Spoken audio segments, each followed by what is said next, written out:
corporate branding, dan corporate reputation. Halo millennials, saya Furkan Hidayat dari Prodi Ilmu Komunikasi Universitas Islam Negeri Alauddin Makassar. Di era digital saat ini tentu sudah tidak asing dengan kata corporate branding dan corporate reputation.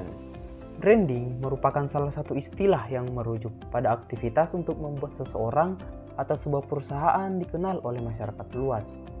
Branding adalah proses di mana identitas perusahaan dibentuk dan dimaknai untuk menyampaikan pesan, menciptakan kredibilitas, dan menciptakan komunikasi antara produk dan konsumen. Nah, di video saat ini saya akan membahas tentang apa itu corporate branding dan corporate reputation. Corporate branding merupakan penerapan dari penggunaan nama perusahaan atas merek tertentu, yang dengan mengatasnamakan nama perusahaan tersebut, maka akan ada persepsi keterjaminan kualitas suatu produk atau jasa yang ditawarkan perusahaan tersebut. Contohnya adalah perusahaan Unilever, yang merupakan perusahaan multinasional yang menaungi merek-merek nomor satu dalam sektor consumer goods seperti Pepsodent, Sunlight, Lux, Dove, dan sebagainya. Masyarakat menggunakan produk-produk Unilever dalam keseharian mereka dan memiliki persepsi yang positif serta percaya akan kualitas produk-produk yang dikeluarkan oleh perusahaan Unilever tersebut. Corporate branding akan memberikan nilai tambahan berupa persepsi dari citra perusahaan yang merangkum hal-hal yang tidak terwujud seperti relasi perusahaan dengan stakeholdernya, tanggung jawab sosial kepada masyarakatnya, dan kepercayaan publik.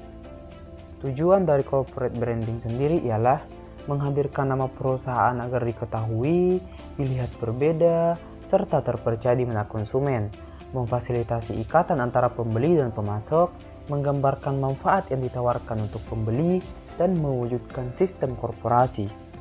Kemudian, beberapa manfaat dari branding yang dilakukan oleh perusahaan, diantaranya memberikan daya tarik tersendiri bagi para konsumen, memudahkan perusahaan mendapatkan loyalitas pelanggan terhadap produk dan jasa Anda, membuka peluang perusahaan untuk mendapatkan harga jual yang lebih tinggi, peluang bagi pelaku usaha untuk melakukan diferensiasi produk, dan menjadi ciri tertentu yang membedakan produk perusahaan dengan produk perusahaan pesaing.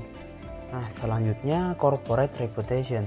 Corporate reputation atau biasa disebut dengan reputasi perusahaan ialah korporat yang terbentuk melalui persepsi yang kuat yang dimiliki oleh para pemangku kepentingan yang menciptakan perasaan senang, suka, percaya, kagum, dan hormat terhadap perusahaan. Ada 3 aspek penting yang menjadi dasar dari timbulnya persepsi positif tersebut, yaitu yang pertama, pengalaman pemangku kepentingan. Pengalaman pemangku kepentingan terkait dengan segala hal yang dapat mereka lihat, rasakan, alami sebagai akibat dari tindakan dan kegiatan perusahaan. Yang kedua yaitu pesan korporat. Pesan korporat berkaitan dengan upaya perusahaan dalam mengemas pesan komunikasi yang ingin disampaikan kepada para pemangku kepentingan. Dan yang ketiga, perbincangan media. Perbincangan media mencakup cara perusahaan berinteraksi secara dialogis dengan media untuk mendapatkan dukungan. Media memainkan peran strategis dan berpengaruh untuk reputasi perusahaan. Indikator yang ada pada reputasi perusahaan ialah yang pertama, dengan nama baik yang selalu dipertahankan oleh perusahaan, persepsi stakeholder dapat digunakan untuk meningkatkan pemasaran perusahaan. Nama baik merupakan indikator yang sangat penting untuk dijaga. Nama baik akan memberikan pengaruh bagi konsumen untuk memberikan kepercayaannya.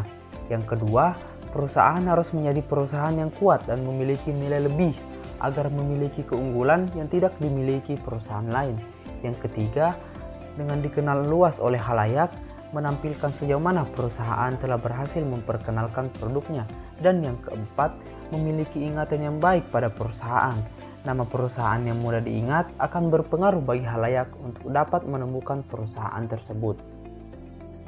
Oke millennials, cukup sekian dari saya, sampai jumpa di lain waktu.